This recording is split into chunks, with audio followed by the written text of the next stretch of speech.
Okay, so now we know how to make and find a major scale. Let's talk about how to use it. So what I want to do here is I'm going to write a melody, and I'm going to point out a couple things about using the major scale that are important to keep in the back of your head. So let's first just write a major scale. Let's stick to the key of C here because we like C. C is easy. So I'm just going to write in a C major scale just so we can see it and use it for reference.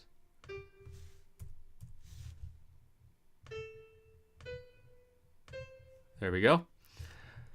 Now we know this is a major scale just because we look at it. It's all, there are no accidentals in it.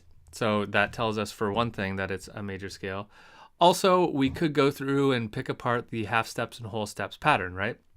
See, D is a whole step, half step between E and F, and then et cetera, another half step between B and C. So that is a major scale, a C major scale. C is the tonic. Okay, so let's write a melody. Now, what I'm going to write here is I'm going to try to write a very typical melody, meaning I'm going to follow the rules. It's not going to be the most interesting melody you've ever heard because it's going to follow every rule and do everything as expected. But it's important to understand those kind of fundamental ideas. So when we write a melody, typically, and we don't have to do this, but typically we start on the root, and we're probably going to end on the root also. And the root, the root is another word for tonic. Okay, so tonic and the root are the same, have the more or less the same meaning. So I'll try to use tonic since we just talked about that. So we're going to start on the tonic for our melody, and we're going to end on the tonic also. Either octave would be fine. I could start up here or down here. Now, we want to pay special attention to the fifth note.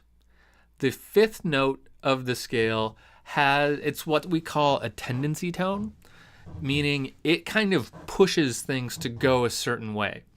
And what the fifth note does is it pushes everything to go back to the tonic. Now you can think of that as like, we'll talk more about this later, especially when we get into chords. This will become a big deal, but you can think of this note as, I think of it as like, this is a weird analogy, but as like lily pads, right? So imagine a frog jumping back and forth. Like this is home. This is the other thing. They can jump between these two spaces, but whenever they're here, they're really just waiting to jump back to here. So this makes it feel like we want to go back. More on that when we get into chords. But we're going to use that somewhere where we want it to really push back to tonic, right? For example, the second to last note is a great place to use it because we want the last note to be tonic so that it feels like an ending. And this will make it feel like we're going to tonic. So that works quite well. So let's just randomly put some notes. We can jump around. Let's go A, E. Let's maybe make that a half note. There we go. And then we'll do some eighth notes.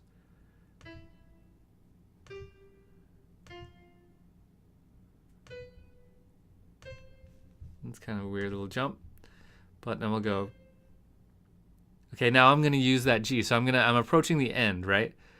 So I'm going to put the end right there. So that's tonic again, right? To C. So let's put a G right there because that's the fifth note of my scale, which is going to make this feel like this note is going to lead to there because it's one of those tendency tones. Okay, more on tendency tones soon. So let's hear my little melody.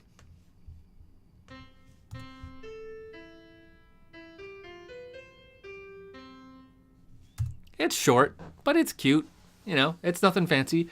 I stayed completely in the key because in the scale because I didn't go outside of any notes. I used only white notes in this case because that's what is in the key of, or the scale of C major. And then I just kind of bounced around, used some different stuff. This note I thought was maybe a little weird. Maybe I'll change that one to maybe there. I can use G again, that's totally fine. So I just kind of meandered around a little bit, and then I ended on C with a nice tendency tone pushing me there. So that's kind of how you can use major scales. Really what I've done here is I just bounced around within it. I'm not going to go outside of it. I'm going to only use notes in that scale, and my melody is going to sound pretty fine just using those. You can add a little tendency tone if you want. You don't need one, but it helps. But I wanted to introduce that idea of a tendency tone. We're going to see it a lot more when it comes to chords.